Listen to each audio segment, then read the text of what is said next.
বন্ধুরা, জয় বাংলা। এই বিজয়ের মাসে পতাকা নিয়ে এগিয়ে চলছে এমন একজন যুবক। বিজয়ের পতাকা নিয়ে সামনে হেঁটে চলছে। আপনারা এই ছবিটি রং করা দেখুন এবং কিভাবে এই সুন্দরভাবে রংটি আপনি করবেন এ বিষয়ে আমি আপনাদের সুন্দর করে বলার চেষ্টা করছি। আপনারা দেখলেন আমি প্রথমে আকাশের অংশে রং করলাম, এখন হলুদ রংটা নিলাম। রং যেটাই করেন আপনি উপর থেকে রংটা করার শুরু করবেন এবং প্রত্যেকটা রঙে দেখবেন লাইট কালারগুলো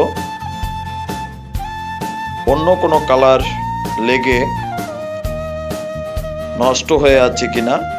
আপনি কোনো সুতির কাপড় বা নেট, যেটা বাজার থেকে আমরা ব্যাগ হিসাবে ব্যবহার করি, উক্ত নেট আপনি ব্যবহার করে রংটাকে মুছে নিতে পারেন রংটা শুরু করার পূর্বে। তো এখন যেটা করবেন, দেখুন আমি আকাশের পরে একটা সূর্য দিলাম এবং আমি রংটা দ্রুত করার জন্য যেটা করব, এক রং বারবার আমার রঙের বক্স থেকে যাতে না নিতে হয় তার জন্য আমার করণীয় উক্ত রংটি যে যে স্থানে আপনি ব্যবহার করবেন সেভাবে আপনি তাৎক্ষণিকভাবে রংটা সব জায়গায় প্রথমেই দিয়ে দেবেন। এখন দেখছেন দিগন্ত রেখা, অর্থাৎ নদীর ওপারে বা একটি গ্রামের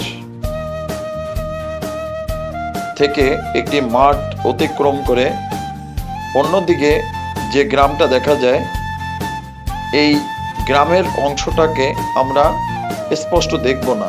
তার জন্য একটু পেস্ট কালার, একটু ব্লু কালার তার সঙ্গে মিক্সড করে হালকা অল্প একটু, আপনার যদি 36 কালার থাকে তাহলে শ্যাওলা সবুজটা দিতে পারেন হালকা। আমরা নদীর ওপারটা দেখলেন, সূর্যের ছায়াটা দেখলেন, আবার নদীর একটু অংশ আমরা আকাশি রংটা ব্যবহার করলাম। আর এটা তো সবাই জানেন যে মানুষের কোনো নির্দিষ্ট জামার পোশাকের কোনো কালার থাকে না।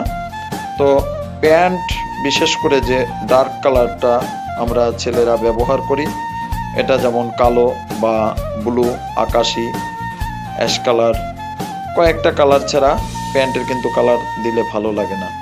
এখন বন্ধুরা, বন্দুকে একটু কাঠের কালার দিলেন, বন্দুকের মাথার দিকে একটু কালো। ভিডিওটা কেমন লাগছে শেয়ার করবেন। ধন্যবাদ সকলকে।